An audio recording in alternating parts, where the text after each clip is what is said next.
আপনার নামটা বলুন। আমার নাম পীযূষ বসাক। আপনার প্রাইমারি ইন্টারভিউ ছিল, হ্যাঁ, প্রাইভেট ইন্টারভিউ। কত নম্বর টেবিলে আমার পড়েছিল? টেবিল আমার 7।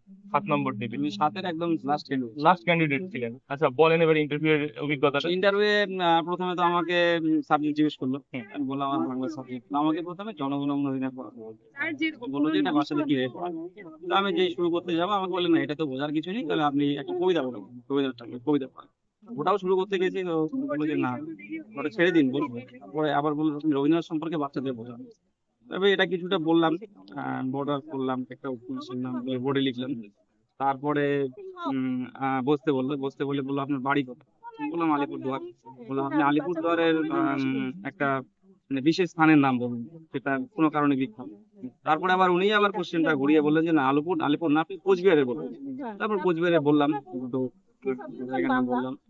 তারপরে বললো কোচবিহার শিক্ষা সংক্রান্ত কি আছে, বিশ্ববিদ্যালয় বললাম, বিশ্ববিদ্যালয়। তারপরে একটা ভাগবত দিলেন, ট্রান্সলেট করতে দিয়েছিলাম। দুটো ট্রান্সলেট করে দিয়েছে, একটা আমি পারি। কি দিয়েছিল? আমাকে গুড এবং বেটার একটা সেন্টেন্সের মধ্যেই ইউজ করতে বলেছে। পুরো করেছি। তারপরে আপনার সাবজেক্ট ছিল বেঙ্গলি। বেঙ্গলি। বেঙ্গলি থেকে কোনো কোশ্চেন? হ্যাঁ, বেঙ্গলি থেকে উপন্যাস না, আমাকে গ্রামার থেকে করেছে। আচ্ছা। এই ধরুন শব্দ এবং পদের মধ্যে পার্থক্য কি। তারপরে সেকেন্ড কোশ্চেন ব্যাকরণ থেকে করলো ধ্বনি বর্ণ অক্ষর এই তিনটের মধ্যে কি পার্থক্য আছে, এই দুটো কোশ্চেন। আপনাকে ডেমো কোন বিষয়ের উপর? ডেমো আমাকে মানে স্পেসিফিক সেভাবে করতে বলেনি। ওই প্রথমে তো বললাম যে ফিক্স করাতে হয়েছিল। যখনই শুরু করতেছিলাম বসিয়ে দিচ্ছিল, শেষে একটা অঙ্ক করতে। অঙ্ক? আর রবীন্দ্রনাথ ঠাকুর সম্পর্কে কিছু বাচ্চাদের বোঝাবো এইভাবে। ঠিক ঠিক আছে। আর আপনার ওভারঅল কতক্ষণ ধরে ইন্টারভিউটা হয়েছিল? ধরুন 5 থেকে 7 মিনিট এরকম। 5 থেকে 7, তার একটু বেশি হবে। ঠিক আছে, আপনার নাম? আমার নাম পীযূষ বসাক।